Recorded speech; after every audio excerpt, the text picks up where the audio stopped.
Hello friends, ಎಲ್ಲರೂ ಹೇಗಿದ್ದೀರಾ? ನೀವೆಲ್ಲರೂ ಹಬ್ಬದ ತಯಾರಿಯಲ್ಲಿದ್ದೀರಿ ಅಂತ ನನಗೆ ಗೊತ್ತು.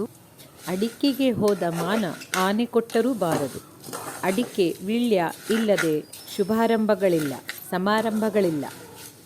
ನಾನು ಇವಾಗ ನಿಮಗೆ ಮಾರ್ಕೆಟ್ನಲ್ಲಿ ಸಿಗುವ ರೆಡಿಮೇಡ್ ಅಡಿಕೆ ಪುಡಿಗಿಂತಲೂ ತುಂಬ ರುಚಿಕಟ್ಟಾದ ಮತ್ತು ಘಮಘಮಿಸುವ ಅಡಿಕೆ ಪುಡಿ ಮಾಡುವ ವಿಧಾನವನ್ನು ತೋರಿಸಲಿದ್ದೇನೆ.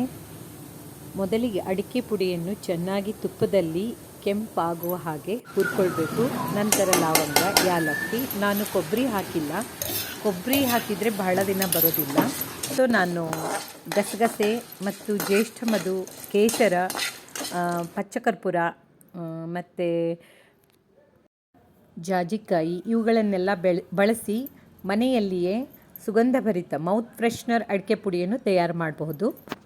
ಇಲ್ಲಿ ನೋಡಿ, ಎಲ್ಲ ಪದಾರ್ಥಗಳನ್ನು ಸರಿಯಾಗಿ ತುಪ್ಪದಲ್ಲಿ ಹುರ್ಕೊಳ್ಬೇಕು.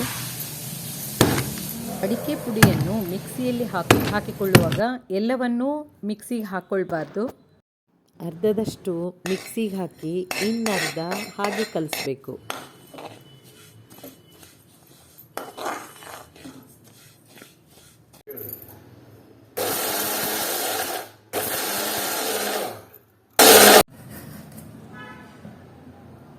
ಇದು ಆರ್ಕ್ ಅಂತ, ಇದು ಮಿಂಟ್ ಥರ ಇರುತ್ತೆ. ಸ್ವಲ್ಪ ಪಚ್ಚಕರ್ಪೂರ ಹಾಕ್ಕೊಂಡಿದ್ದೀನಿ.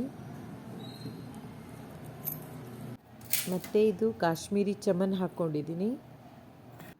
ಇದು ಮೌತ್ ಫ್ರೆಶ್ನರ್ ಆಗಿ ವರ್ಕ್ ಮಾಡುತ್ತೆ. ಮತ್ತು ದಮಯಂತಿ ಪಾನ್ ಪೌಡರ್ ಅಂತ, ಇದು ಹಾಕೋದ್ರಿಂದ ಸುಗಂಧಭರಿತವಾಗಿ ಅಡಿಕೆ ಪುಡಿ ನೀವು ಬಾಯಲ್ಲಿ ಹಾಕಿದರೆ ಇಡೀ ದಿವಸ ಬಾಯಿ ಫ್ರೆಶ್ ಆಗಿರುತ್ತೆ. Cheap and best. ಮನೆಯಲ್ಲೇ ಟ್ರೈ ಮಾಡಿ ಘಮಘಮಿಸುವ ಅಡಿಕೆ ಪುಡಿ. ನಾನು ಇನ್ನೂ ಒಂದು ಮಾತು ಏನು ಹೇಳಬೇಕಂದ್ರೆ ಫ್ರೆಂಡ್ಸ್, ನಾನು ವಿಜಯಪುರದ ಶಾಸ್ತ್ರಿ ಮಾರ್ಕೆಟ್ನಲ್ಲಿ ಇವೆಲ್ಲ ಸಾಮಾನುಗಳನ್ನು ಖರೀದಿ ಮಾಡಿ ತಂದಿದ್ದೇನೆ.